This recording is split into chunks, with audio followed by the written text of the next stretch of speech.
Chapter 9, Section 2, L'Hopital's rule.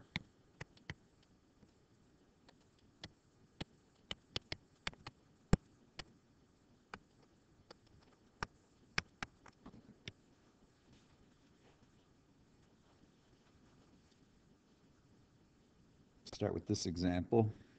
The limit as h approaches 0 of 3 times x plus h squared minus 4 times x plus h minus the quantity 3x squared minus 4x all over h. Notice that if every h is replaced with 0,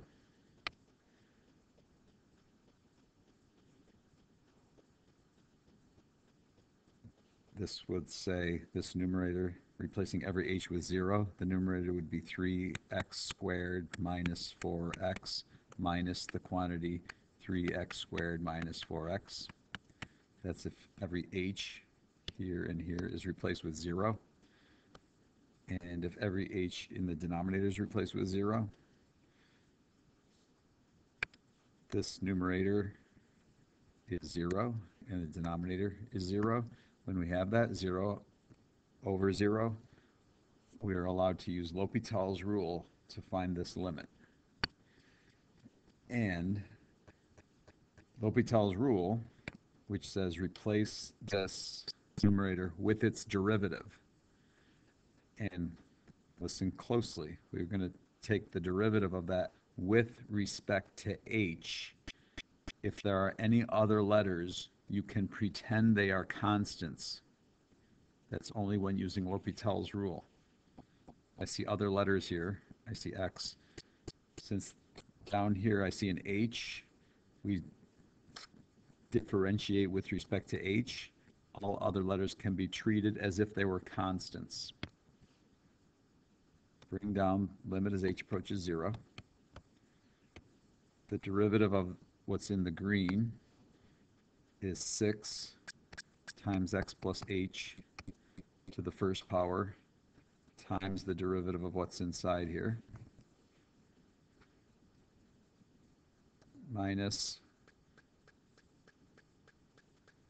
well, that's right there, that's actually negative 4x negative 4h, and the derivative of that is just negative 4 because I'm pretending this is a constant, negative 4x.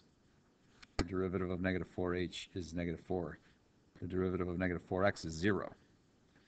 And the derivative of everything from here over, the derivative of all that is 0.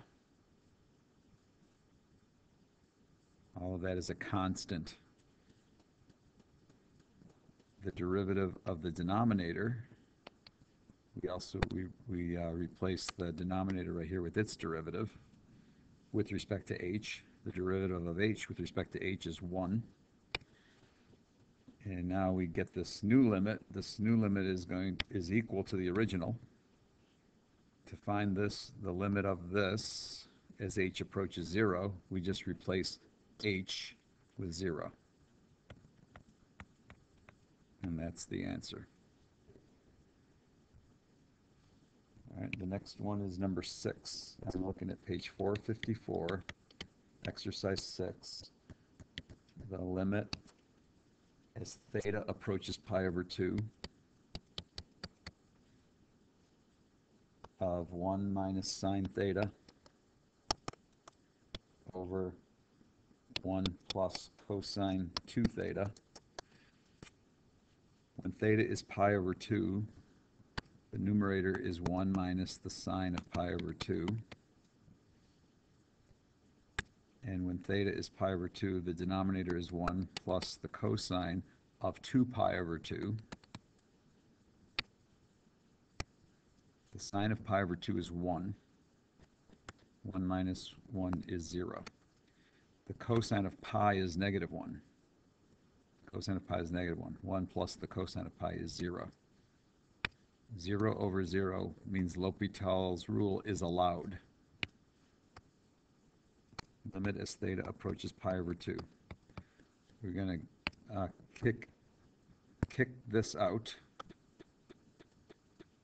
kick it out. In its place, we put the derivative of this with respect to theta. The derivative of 1 minus sine theta is 0 minus cosine theta. And we're going to get rid of this. In its place, we'll put its derivative. The derivative of 1 plus cosine 2 theta is negative sine of 2 theta times 2 by the chain rule. Don't forget to multiply by the derivative of what's in the parentheses. Now, everywhere there's a theta, we're going to put pi over 2. This limit is, don't write limit anymore, the cosine of pi over 2 over 2 times the sine of 2 pi over 2.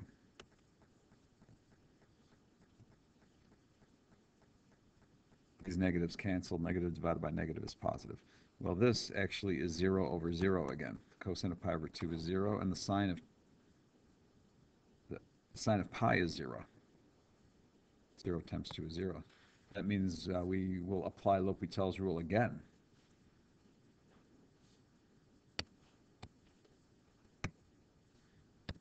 L'Hopital's rule. We copy this. Limit as theta approaches pi over 2. Replace, let's first get rid of these.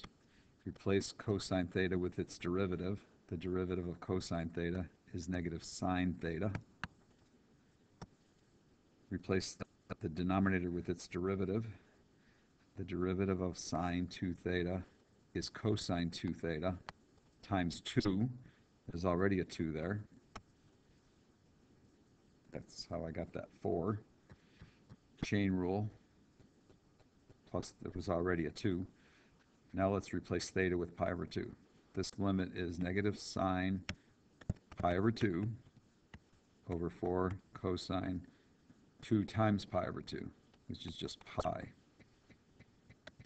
And the sine of pi over 2 is 1. This says negative 1. The cosine of pi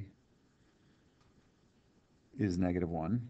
4 times the cosine of pi is negative 4. Negative divided by negative, so the answer is 1/4. Okay, next one is number 18. The limit of x times the tangent of 1 over x, and x is approaching infinity. Well, I'm going to think of all of this as a numerator, and I'm going to say let's divide the numerator that I just underlined by x, which means I would need to divide this denominator by the same thing. Another way to say this, how to get from here to here, is you can say multiplying by x right here is the same as dividing by the reciprocal of x. When x is infinity, 1 over infinity is 0. The tangent of 0 is 0. 1 over infinity is 0. So there's our legal to use L'Hopital's rule. So we have the limit as x approaches infinity. The tangent of x to the negative 1 over x to the negative 1. Here's what we say, what we do when we say L'Hopital's rule.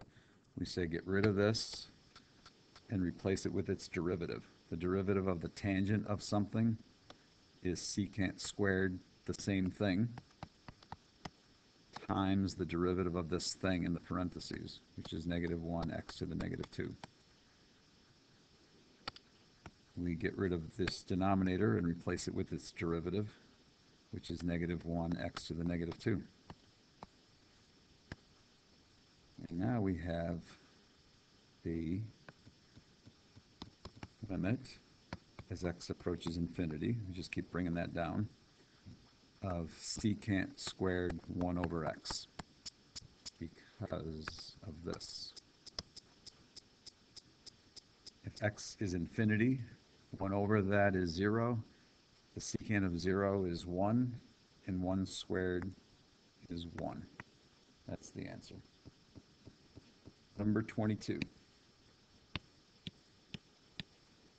The limit of x raised to the 1 over x minus 1. X is approaching 1. When we have an exponent that involves a variable, we're going to use logarithms. When there's an exponent that has a variable. First thing is write equals a. This letter A stands for the answer to exercise 22. So that now that I have equals a, I can say take the natural log of both sides. The natural log of both sides. The natural log of the left side has to equal the natural log of the right side. These two operations, natural log and limit, can be switched. So I'm going to shove this limit, x approaches 1, over, and trade places with the natural log. Copy all that. So here's the reason we use logarithms. We use logarithms so that the exponent here can go down in front of the natural log. That's one of the most common reasons for using logarithms. So exponent is not exponent anymore. It's out in front here. The limit of the natural log of x over x minus 1 as x approaches 1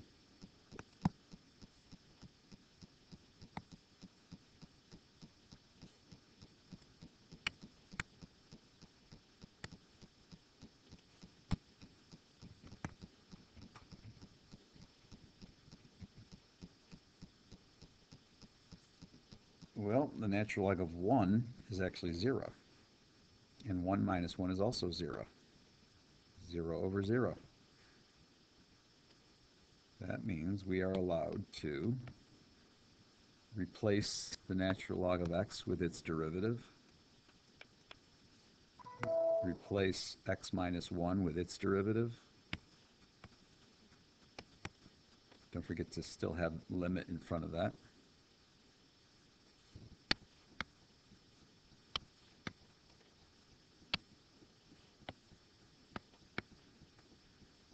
So then this limit, the limit of 1 over x over 1 as x approaches 1 is 1.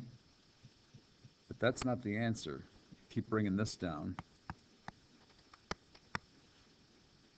What I would say now is exponentiate both sides. Exponentiate. We're going to make both sides of this equation the exponent on this base. Make this side the exponent on this base. So I have to do the same thing to the other side. Make the other side the exponent on this base. E to the first equals e raised to the natural log of a. E to the natural log of a is just a. The letter A stands for the answer to exercise 22. So the conclusion is the limit of x raised to the 1 over x minus 1 as x approaches 1 is actually e.